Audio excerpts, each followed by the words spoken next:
যুগবতার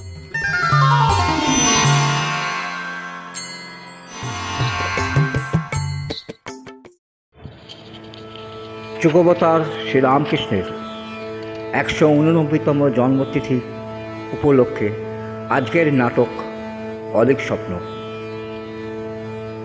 এক ভোরের সকাল, দূর থেকে মা ভবতারিণীর মঙ্গল আরতির ঘণ্টা শোনা যাচ্ছে। ঠাকুর শ্রীরামকৃষ্ণদেব নিজ কক্ষ হইতে বাহির হয়ে সামনের উঠানে বাহির হলেন এবং পদাচরণ করিতেছেন। ঠাকুর বলছেন, ওই দেখ, রাধার কাঁদার আওয়াজ দূর থেকে ভেসে আসছে। আমি যে চুপ থাকতে পারি না রে, ভেতরটা কেমন হাপুস হুপুস করে। হরে হরি দে, হরে তোর কান্না থামা। ও যে কৃষ্ণপ্রেমে বিভোর, কৃষ্ণের অনুপস্থিতিতে ও আজ সর্বহারা। হৃদয় বলছে, কি বকবক করছো মামা, কাকে কি বলছো? ঠাকুর বলছেন, দূর শালা, রাধার কতদিন কৃষ্ণের বিয়ে হয়ে কাতর থাকবে রে? হ্যাঁ, হৃদয় দেখে যা, ওই দূরের আকাশে কৃষ্ণের রথ এগিয়ে আসছে। রাধা কি এখনো দেখতে পায়নি রে? হৃদয় বলছেন, কোথায় রথ, কোথায় কৃষ্ণ? হা ঠাকুর, মামার ব্যঙ্গ আর গেল না।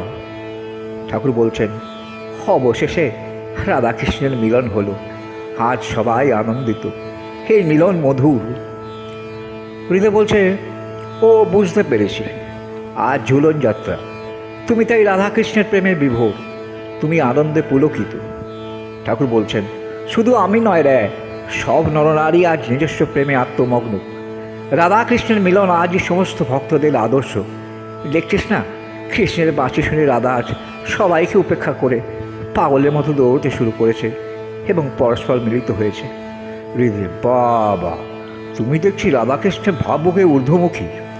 ঠাকুর বলছেন, কি বলিস রে, অজ্ঞানের ওপর থেকে জ্ঞানের ওপরে আসা। আজ মা দেখিয়ে দিল, পৃথিবীর ইতিহাসে নরনারীর প্রেম না সৃষ্টি হলে এই পৃথিবী রসাতলে যেত। হৃদয় বলছে, তাহলে তুমি মনে করো মা কালী, শিব, দুর্গা, অন্যদা দেবতাগণ পৃথিবীর শ্রেষ্ঠের জন্য মনুষ্যরূপে আগমন করেছে? ঠাকুর বলছে, দেখ হৃদয়, শিব ও কালী অভেদ, কিন্তু মা যখন চণ্ডাল আকার ধারণ করেছিল তখন সারা পৃথিবী অর্থাৎ আকাশ, মর্তব এবং পাতাল কম্পিত হয়ে পড়েছিল।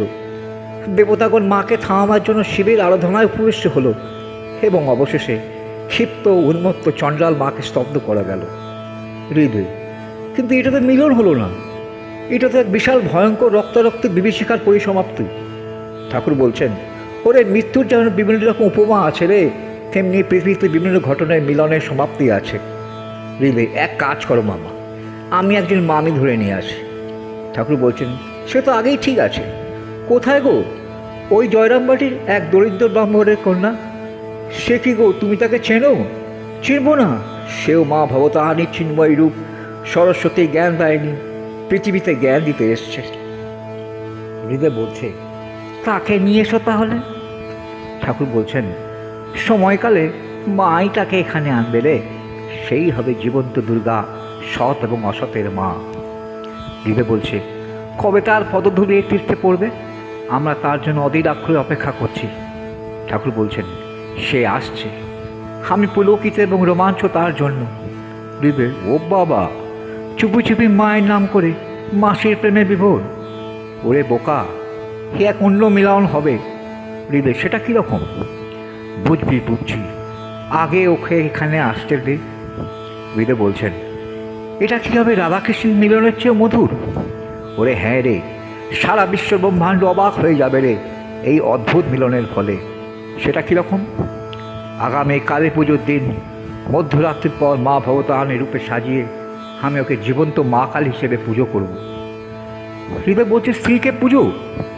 এটাও এক রকমের মিলন হলো। কেমন ধরনের? মায়ের সাথে ছেলের, স্বামীর সাথে স্ত্রীর উভয়ের। এ তো স্ত্রী মা হিসাবে গ্রহণ করা হলো। মাই তো সব, তিনি বিভিন্ন রূপে সর্বত্র মিলন ঘটান, তার লীলা বোঝা দেয়।